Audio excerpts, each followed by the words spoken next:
Matt Kean's been the Minister for Energy and Environment in New South Wales since April 2019. And I want to talk to him today about a range of things at the state level on climate, affecting climate policy.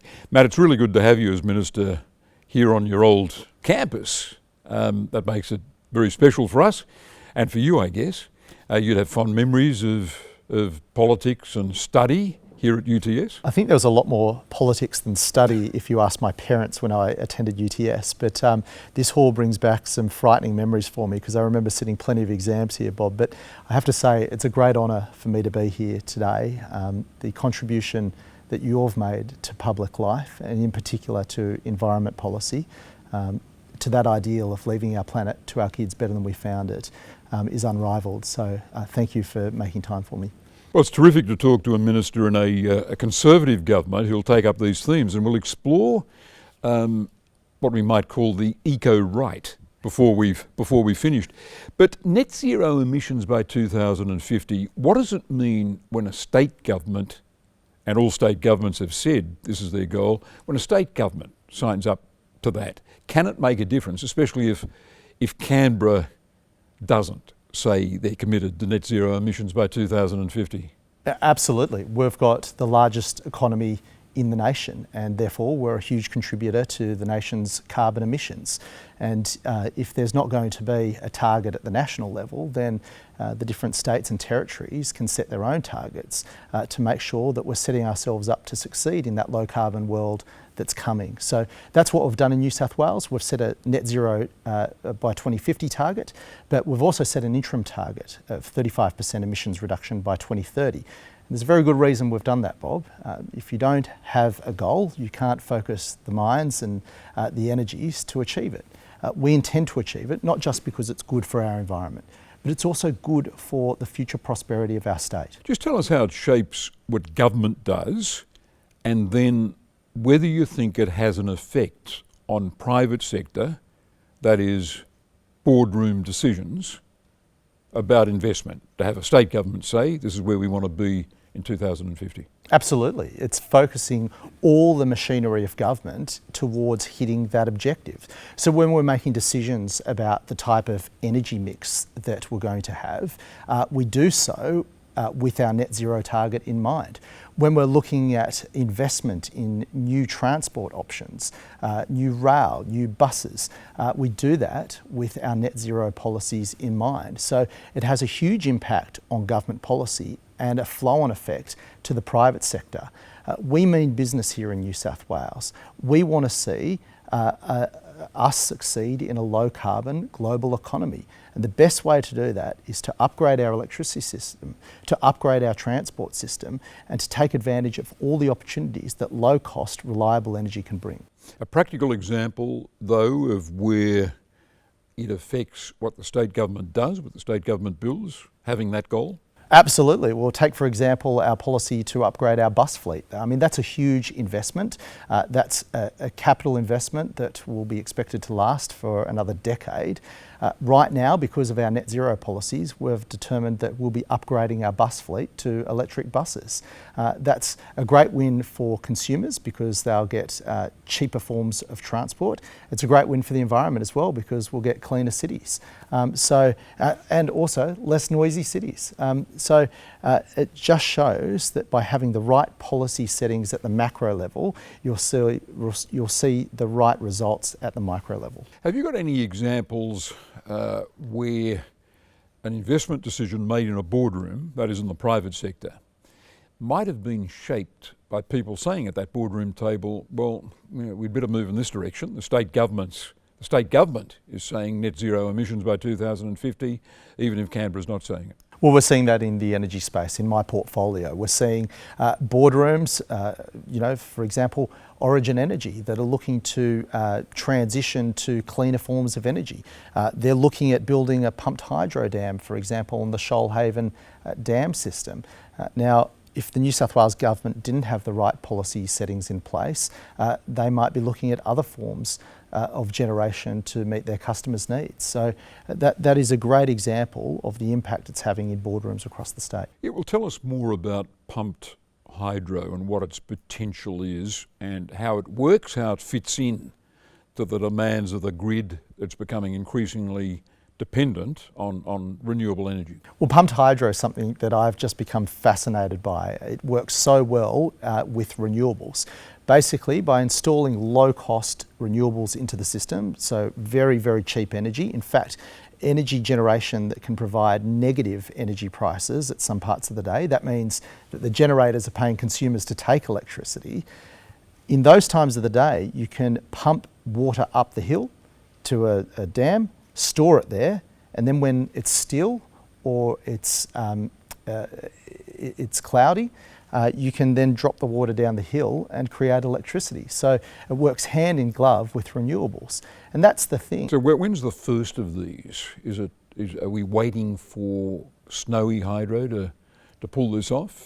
Smaller proposals around the state? Well, snowy hydro is the big one that's captured the public mood. I mean, it's 2,000 megawatts of cheap, clean, reliable electricity that will be installed into the system. Well, we're expecting that to come online by 2026, 2027. If you listen to Paul Broad, he's even more ambitious than that. But that's vital because that's providing that replacement baseload power that people talk about to enable us to provide electricity to families and businesses across New South Wales when the sun's not shining and the wind's not blowing. But what proportion of the 35% reduction by 2030 will be represented by snowy hydro? Well, snowy hydro, 2,000 megawatts. Peak demand in New South Wales is about 14,000 megawatts, so it's a substantial contribution. What we want to see is, as our existing coal-fired power stations come to the end of their lives, and let's face it, these are old bits of equipment. It's got nothing to do with climate change, it's just that they need to be upgraded. The cheapest way to upgrade our existing forms of generation is with a mix of wind, solar, storage like pumped hydro, for example, and also batteries and demand response. So there'll be a suite of measures to ensure that consumers and businesses in this state get access to some of the cheapest electricity in the world. And batteries, how do you retrofit our electricity grid with batteries, and what contribution are they going to make to that 2030 goal? So batteries can play a very important role, not just in providing electricity when the sun's not shining and the wind's not blowing, but also stabilising the grid. So the frequency and voltage that's required to ensure that we get power to our homes when we need it, that needs to be maintained at a certain level. And batteries can come in milliseconds to provide that firming capacity. So we need to value those services. Right now, the regulatory environment and the market signals that guide the electricity system don't value the services that batteries provide. That's why government needs to get up to speed and make sure that our regulatory environment and our investment signals can accommodate these new forms of technology that can provide services into the grid. What sort of a disadvantage is it that Canberra's holding out against the commitment that your government and every other state and territory government has made about net zero emissions by 2050, and a commitment that's getting international support? It's hard to nominate the nations that aren't. It's hard to nominate the nations not signed up to it. Well, look, what I'll say at the macro level is that right now, 50% of the world's GDP has signed up to achieve net zero emissions by 2050. What that means for Australia is that 60% of our trading partners have committed to zero carbon emissions by 2050.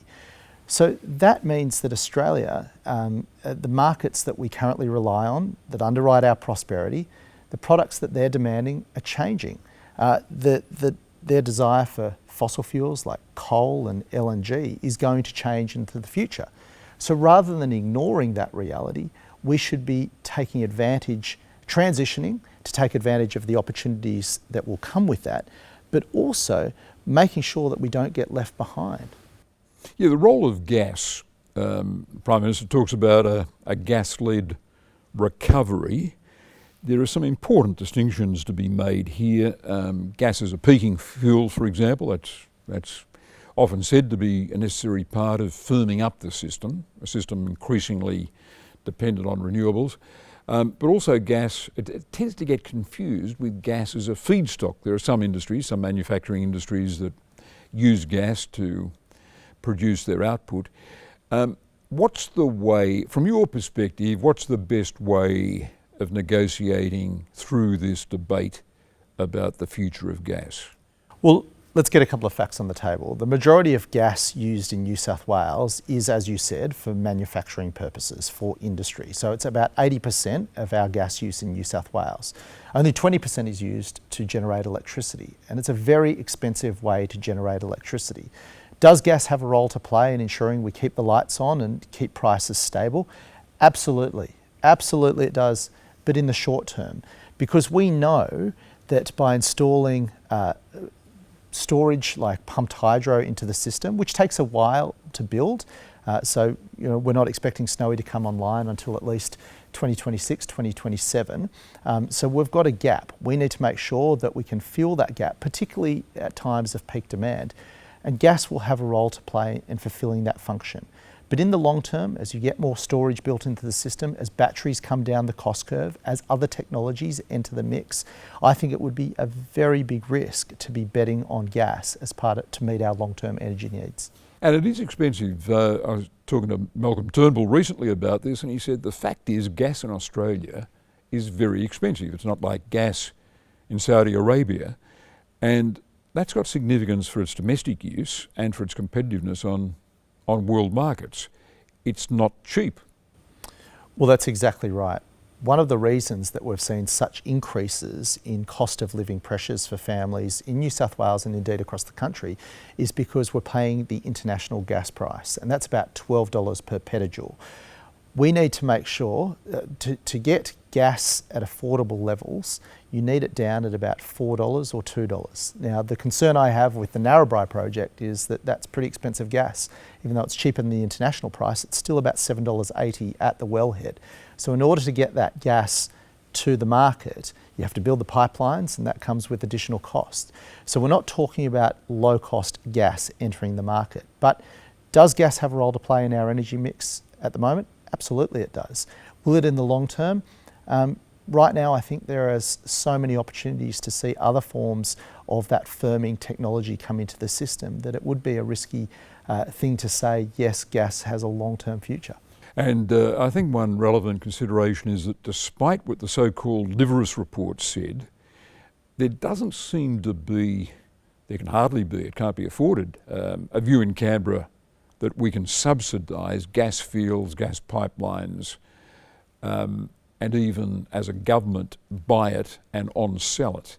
That seemed to be a bit of a fantasy. The expectations about gas that had been entertained in that draft interim report that came out of the task force.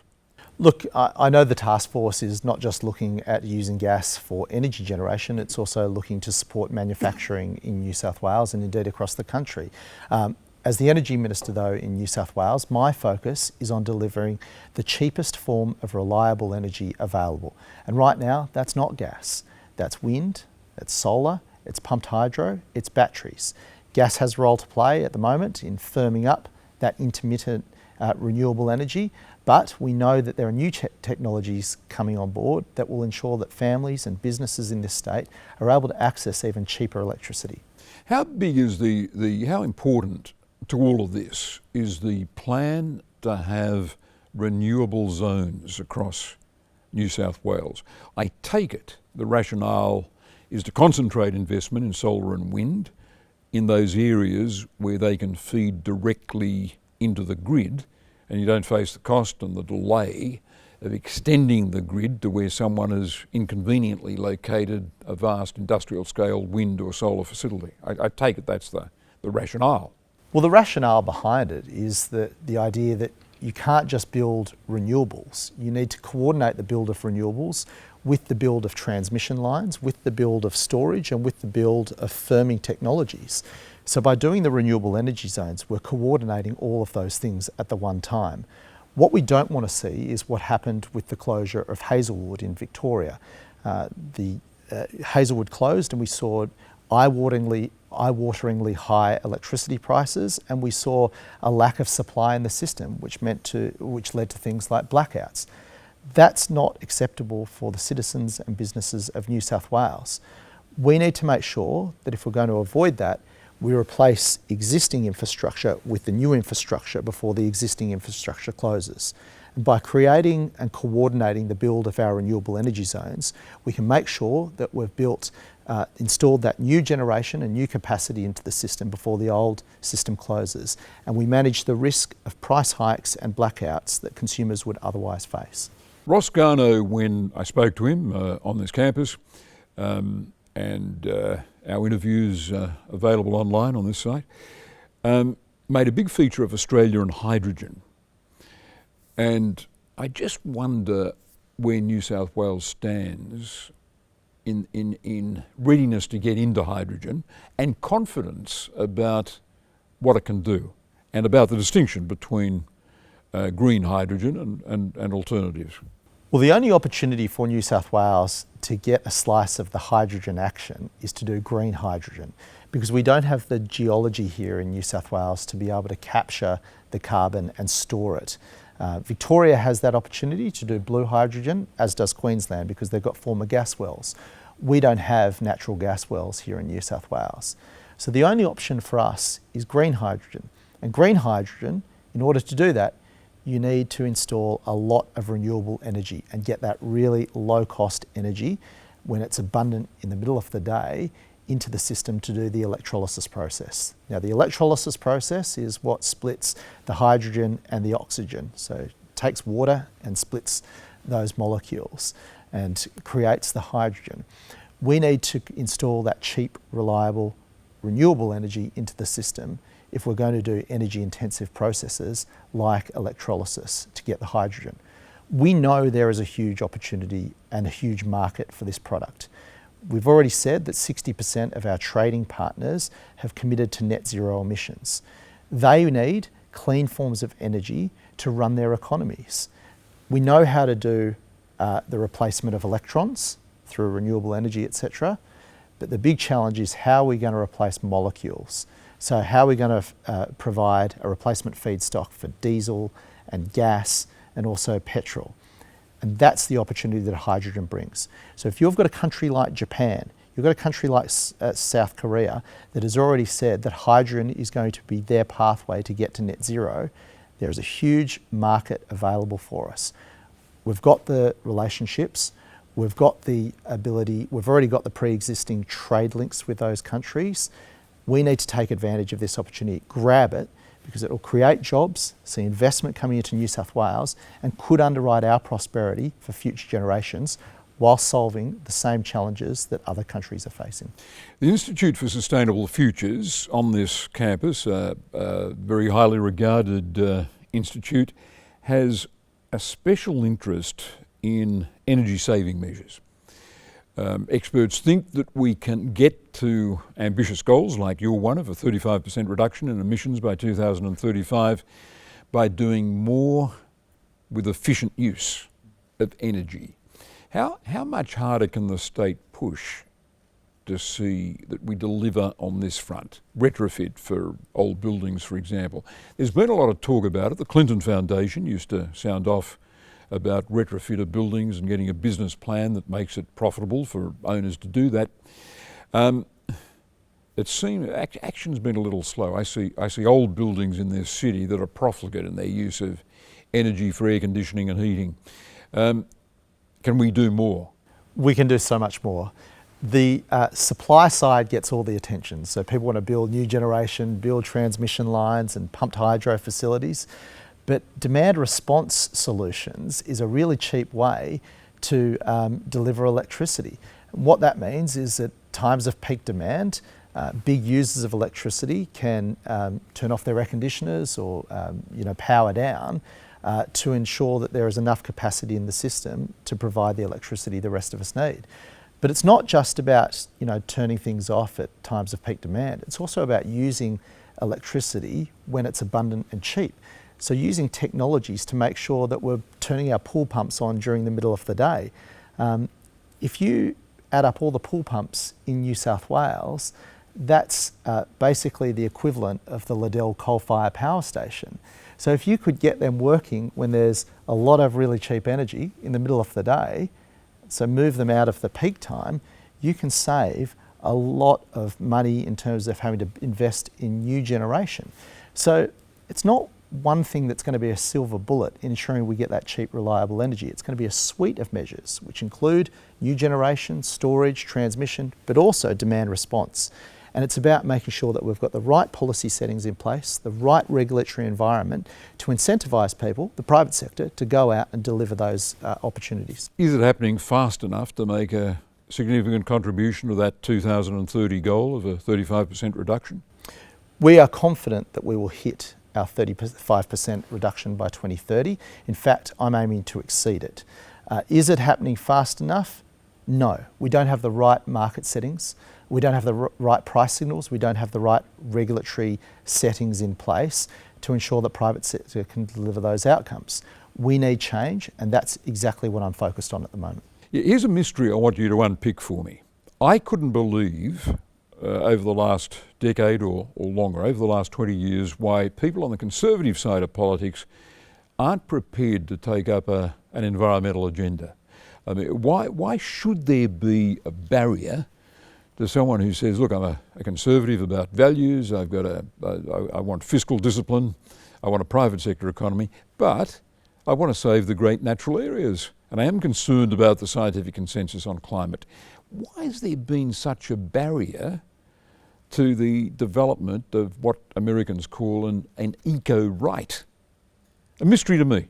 I'm not sure what the answer is. I think there can be plenty of debate about how we tackle climate change and the right policy settings to achieve those objectives. But there should be no debate about the need to do it.